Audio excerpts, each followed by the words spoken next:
While it is very controversial due to the fact that many people have different definitions of punk rock, the term was used to describe the garage bands of the late 60s. These bands usually had no instruction on how to actually play music. However, the first concrete punk scene began in the 70s. Bands such as the Ramones, Johnny Thunders, the Heartbreakers, Blondie, and the Talking Heads were playing at the CBGB Club in the Bowery District in New York. CBGB stands for Country Bluegrass Blues.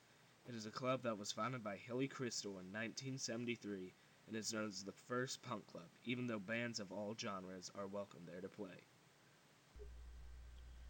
The rebellious attitudes of punks was not just pointless teenage rage, but like the hippies of the time, they targeted the government in its recent actions. Punk artists and fans were oftentimes among the anti-war movements. Sometimes artists would target politics in general. Songs varied with titles from God Save the USA to Kill the President. It wasn't a secret that many punks didn't like the government. Lyrics such as "Keep your politics out of my life, out of my way, out of my music" are an example of a much less explicit dissing of the American government. Meanwhile, in the UK, a separate punk scene began. The economy was in poor shape, and as a result, many enraged, unemployed youths began to use their vast amounts of free time to express their rage through music. In fact, punk fashion as we know it today came from this wave. It originated from a store simply called Sex, owned by Malcolm McLaren. Its original intent was to reinvent the New York Dolls, an American punk band, to sell his products, but had to return to England after failing.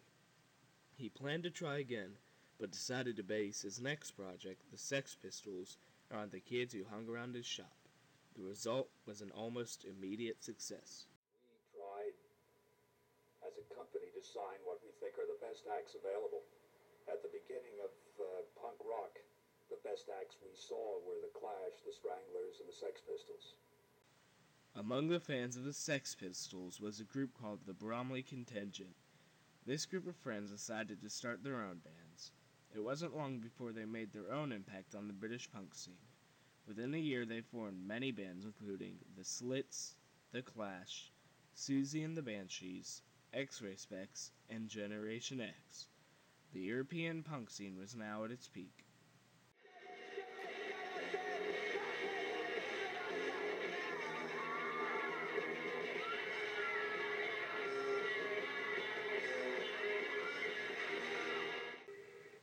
By the late 70s, punk had become a major genre of music, with its popularity growing throughout the world. Bands began to sprout out throughout Canada, Australia, and in many European countries, and with new bands came new styles. The new styles developed into several new subgenres, such as punk pop, skate punk, which was more popular in the California area, and the original hardcore. Punk rock had morphed through the 80s into a lot of different subgenres, and one of those subgenres was hardcore, and that's where metal had begun to make its influence into punk. And Hardcore was faster, louder, and in general had a violent sound to it. It was inspired by the British punk movement, where rebellion and non-conforming attitudes were expressed the most. However, hardcore artists also wrote songs about everything from horror movies to yelling about denying drugs and alcohol. One band in particular had a very strong position when it came to the subject, Minor Threat. They originated in Washington, D.C. and was set the style for straight edge. The name straight edge actually came from one of their songs, Straight Edge.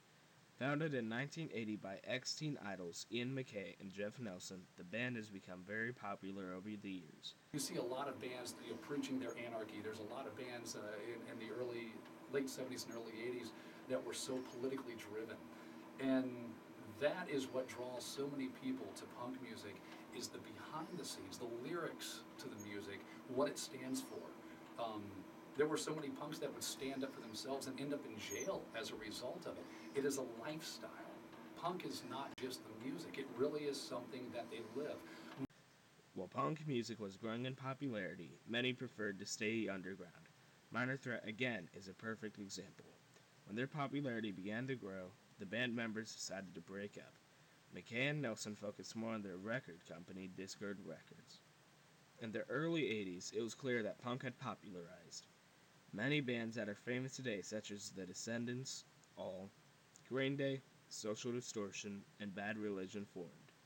Record sales began to skyrocket as songs from various artists began to top the charts. Created, as well as creating a new musical genre, which it allowed people, and probably the best example of the evolution is Green Day. They went from a three-chord pop band or punk band to mainstream pop stars with what they did.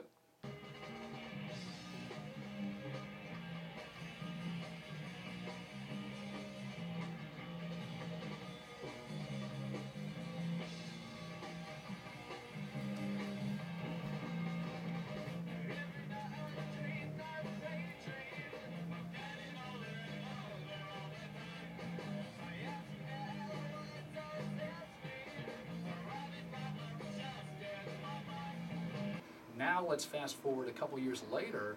The album I think that truly made an influence in getting punk rock into the commercial world would have been Green Day when they released Dookie. I personally wasn't a fan of the album. I was a fan of very early Green Day. By the time they had released Dookie, I and much of the punk world could not believe what was happening, because for the first time we have punk on the Grammys. And can you imagine Ian MacKaye from Minor Threat, or Henry Rollins from Black Flag, or Jello Biafra from Dead Kennedys saying that, hey, in 10, 15 years we're going to have punk rock on the Grammys? That would have been unheard of. And that all of a sudden happened with Green Day and Dookie. And that continued on, obviously. And so, does punk rock exist today in modern music? Of course it does. It's a very watered down version of it. I think Joey Ramone is rolling in his grave thinking about some of the punk rock, what is considered punk rock today, because it's not punk rock. It's lacking the soul. In the mid-80s, it was clear that a completely new wave of music was beginning. With the rise of pop and alternative, many punk bands saw an opportunity. Punk pop was more dependent on heavy synth, had faster guitars, and was based on drums. It was more danceable and was based on simple pop melodies. The new genre was aided by the independent record label Lookout Records. Bands such as Green Day, who started out as traditional punk bands, began to use this new genre. At first it seemed like all other types of punk, but then it became obvious that it was something totally different. And with this new style of punk came a new, larger following. Punk had made its way from the underground scene to being on the most popular radio stations and television shows. Punk pop was now mainstream, and people loved it.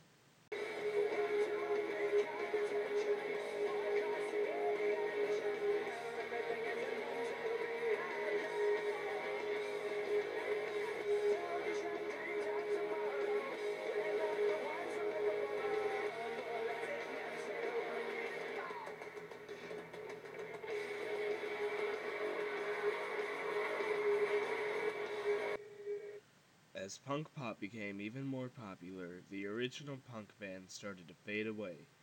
The legacy of the bands such as the Ramones, the Sex Pistols, the Clash, and the Dead Kennedys created will live on in the music we hear today and for generations to come.